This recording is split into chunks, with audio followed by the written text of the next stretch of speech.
ರೇಣುಕಾಸ್ವಾಮಿ ಕೊಲೆ ಪ್ರಕರಣದ ಬಳಿಕ ಈ ಪಟ್ಟಣಗೆರೆ ಶೆಡ್ ಕೂಡ ದೊಡ್ಡ ಮಟ್ಟದಲ್ಲಿ ಸದ್ದು ಸುದ್ದಿಗೆ ಕಾರಣ ಆಗಿತ್ತು. ಕಾರಣ ಅದೇ ಪಟ್ಟಣಗೆರೆ ಶೆಡ್ನಲ್ಲಿ ರೇಣುಕಾಸ್ವಾಮಿಗೆ ಚಿತ್ರ ಹಿಂಸೆ ಕೊಡೋ ಮೂಲಕ ಕೊಲೆಗೈದಿದ್ರು ಈ ಆರೋಪಿಗಳು.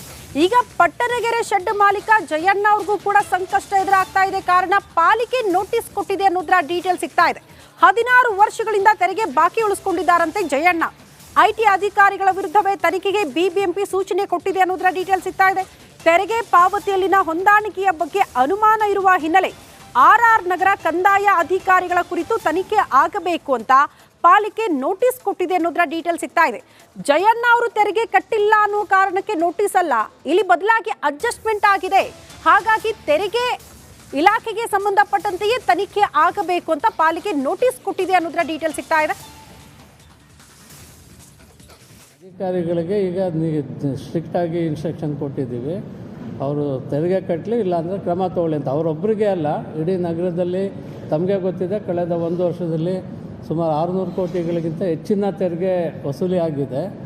ತೆರಿಗೆ ವಸೂಲಾತಿ ಕ್ರಮಗಳೇನೇನಿದೆ ಅವುಗಳನ್ನು ಭಾಳ ಸ್ಟ್ರಿಕ್ಟಾಗಿ ಅಧಿಕಾರಿಗಳಿಗೆ ಈಗ ಸ್ಟ್ರಿಕ್ಟಾಗಿ ಇನ್ಸ್ಟ್ರಕ್ಷನ್ ಕೊಟ್ಟಿದ್ದೀವಿ.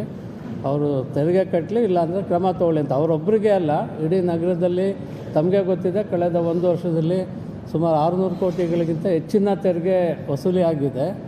ತೆರಿಗೆ ವಸೂಲಾತಿ ಕ್ರಮಗಳೇನೇನಿದೆ ಅವುಗಳನ್ನು ಭಾಳ ಸ್ಟ್ರಿಕ್ಟಾಗಿ ಅಧಿಕಾರಿಗಳಿಗೆ ಈಗ ಸ್ಟ್ರಿಕ್ಟಾಗಿ ಇನ್ಸ್ಟ್ರಕ್ಷನ್ ಕೊಟ್ಟಿದ್ದೀವಿ. ಅವರು ತೆರಿಗೆ ಕಟ್ಟಲಿ, ಇಲ್ಲಾಂದರೆ. ಈ ಬಗ್ಗೆ ಮತ್ತಷ್ಟು ಡೀಟೇಲ್ಸ್ ಅನ್ನ ಕೊಡ್ತಾ ಹೋಗ್ತಾರೆ ನಮ್ಮ ಪ್ರತಿನಿಧಿ ವೀರೇಶ್. ನೇರ ಸಂಪರ್ಕದಲ್ಲಿ ಜಾಯಿನ್ ಆಗ್ತಿದ್ದಾರೆ. ವೀರೇಶ್, ರೇಣುಕಾಸ್ವಾಮಿ ಕೊಲೆ ಈ ಪಟ್ಟಣಗೆರೆ ಶೆಡ್ ಅಲ್ಲಿ ಆಗದೆ ಹೋಗಿದ್ರೆ ಜಯಣ್ಣ ಅವ್ರಿಗೆ ಮೋಸ್ಟ್ಲಿ ಸಂಕಷ್ಟ ಬರ್ತಿರ್ಲಿಲ್ಲ ಅನ್ಸುತ್ತೆ. ಇನ್ನಷ್ಟು ದಿನ ಕಣ್ಣ ಮುಚ್ಚಾಲೆ ಮುಂದುವರಿಸ್ತಾ ಇದ್ರು ತೆರಿಗೆ ಕಟ್ಟದೆ. ಮೋಸ್ಟ್ಲಿ ಅಡ್ಜಸ್ಟ್ಮೆಂಟ್ ಆಗಿರಬಹುದು. ಅದಕ್ಕೆ ನಡಿ ಈಗ ಶುರು ಮಾಡೋಣ. ಕೇಸರಿಯಿಂದ ಮನೋಲ್ಲಾಸ ಮನಸ್ಸು ಮತ್ತೇರಿ ಕುಣಿದಾಡಿದೆ ನೋಡು, ಮನಸ್ಸು ಮತ್ತೇರಿ ಕುಣಿದಾಡಿದೆ ನೋಡು. ಆದಾಯ ತೆರಿಗೆ ಇಲಾಖೆಯವರು ಸುಮ್ಮನೆ ಕೂತ್ಕೊಂಡ್ಬಿಟ್ಟಿದ್ದಾರೆ ಎನ್ನುವಂತಹ ವಿಚಾರ. ಪಾಲಿಕೆಯವರು ಯಾರಿಗೆ ನೋಟಿಸ್ ಕೊಟ್ಟಿದ್ದಾರೆ, ಯಾವ ರೀತಿ ಸಂಕಷ್ಟ ಆಗಬಹುದು ಜಯಣ್ಣ ಅವರಿಗೆ?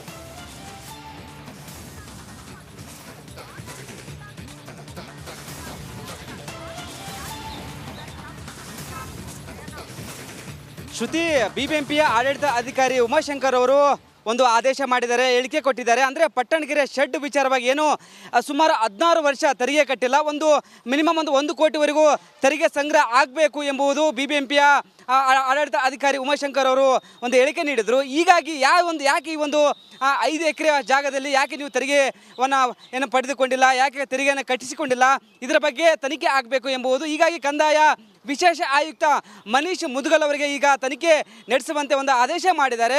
ಯಾಕಂದರೆ ಕಂದಾಯ ಅಧಿಕಾರಿಗಳು ಈ ಶೆಡ್ ವಿಚಾರವಾಗಿ, ತೆರಿಗೆ ವಿಚಾರವಾಗಿ ಏನಾದರೂ ಗೋಲ್ಮಾಲ್ ಮಾಡಿದ್ದಾರಾ, ಅಡ್ಜಸ್ಟ್ಮೆಂಟ್ ಮಾಡಿಕೊಂಡಿದ್ದಾರಾ, ಸೂಕ್ತವಾದ ಒಂದು ಕಡೆ ಪ್ರಕರಣವನ್ನು ದಾಖಲಿಸಿಕೊಂಡು ಸೂಕ್ತವಾದ ತನಿಖೆ ಮಾಡಿ ಅದಲ್ಲದೆ ಎಷ್ಟು ತೆರಿಗೆ ಕಟ್ಟಿಸಿಕೊಳ್ಬೇಕು ಅದೆಲ್ಲ ಕಟ್ಟಲೇಬೇಕೆಂಬುದು ಇದೀಗ ಬಿಬಿಎಂಪಿಯ ಆಡಳಿತ ಅಧಿಕಾರಿ ಉಮಾಶಂಕರ್ ಅವರು ಒಂದು ಹೇಳಿಕೆ ಕೊಟ್ಟಿದ್ದಾರೆ. ಹೀಗಾಗಿ ಜಯಣ್ಣ ಅವರಿಗೆ ಒಂದು ಕಡೆ ನೋಟಿಸ್ ನೀಡಿದ್ದಾರೆ. ಅಂದರೆ ನೀವೇನಾದರೂ ತೆರಿಗೆ ಕಟ್ಟಿದ್ರೆ ಈ ಹಿಂದೆ ಆ ತೆರಿಗೆಯ ಕಾಪಿಯನ್ನು ಬಿಬಿಎಂಪಿಗೆ ಒದಗಿಸಬೇಕು, ಇಲ್ಲ ಅಂದರೆ ನೀವು ತೆರಿಗೆ ಕಟ್ಟಲೇಬೇಕು ಎಂಬುದು ಇದೇ ಖಡಕ್ ಸೂಚನೆ ನೀಡಿದೆ. ಹೀಗಾಗಿ ತನಿಖೆ ನಡೆಯುತ್ತೆ.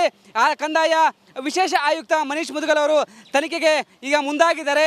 ಇದರಲ್ಲಿ ಬಿಬಿಎಂಪಿ ಅಧಿಕಾರಿಗಳು ಭಾಗಿಯಾಗಿದ್ದಾರೆ. ತೆರಿಗೆ ಯಾಕೆ ಸಂಗ್ರಹ ಮಾಡಿಲ್ಲ ಎಲ್ಲವನ್ನು ತನಿಖೆ ನಂತರ ಸ್ಪಷ್ಟವಾಗಿ ಗೊತ್ತಾಗುತ್ತೆ. ಶ್ರುತಿ. ಓಕೆ ವೀರೇಶ್, ಧನ್ಯವಾದಗಳು ತಮ್ಮೆಲ್ಲ ಮಾಹಿತಿಗೆ.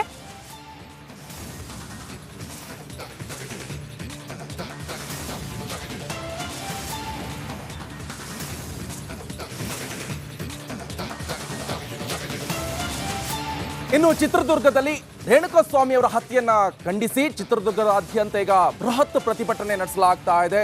ಈ ಪ್ರತಿಭಟನೆಯಲ್ಲಿ ಅನೇಕ ಮುಖಂಡರು ಕೂಡ ಭಾಗಿಯಾಗಿದ್ದಾರೆ. ರೇಣುಕಾಸ್ವಾಮಿ ಕೊಲೆ ಕೇಸ್ಗೆ ಸಂಬಂಧಪಟ್ಟಂತೆ ಈಗ ಚಿತ್ರದುರ್ಗದಲ್ಲಿ ಪ್ರತಿಭಟನೆಯನ್ನ ನಡೆಸಲಾಗ್ತಾ ಇದೆ. ಕೊಲೆಗಡುಕ ದರ್ಶನ್ ಅಂತ ಧಿಕ್ಕಾರವನ್ನ ಕೂಗಿ ಪ್ರೊಟೆಸ್ಟ್ ಅನ್ನ ನಡೆಸಲಾಗ್ತಾ ಇದೆ. ಚಿತ್ರದುರ್ಗ ದರ್ಶನ್ ಸಂಘದ ಅಧ್ಯಕ್ಷ ರಘುಗೆ ಧಿಕ್ಕಾರವನ್ನ ಕೂಗ್ತಾ ಇದ್ದಾರೆ. ರೇಣುಕಾಸ್ವಾಮಿ ಕುಟುಂಬಕ್ಕೆ ನ್ಯಾಯ ಸಿಗಬೇಕು ಅಂತ ಪ್ರತಿಭಟನಾಕಾರರು ಆಗ್ರಹ ಮಾಡ್ತಾ ಇದ್ದಾರೆ. ದರ್ಶನ್ ಅಂಡ್ ಗ್ಯಾಂಗ್ಗೆ ಕಠಿಣ ಶಿಕ್ಷೆ ಆಗಬೇಕು ಅಂತ ಪ್ರತಿಭಟನಾಕಾರರು ಒತ್ತಾಯವನ್ನ ಮಾಡ್ತಾ ಇದ್ದಾರೆ.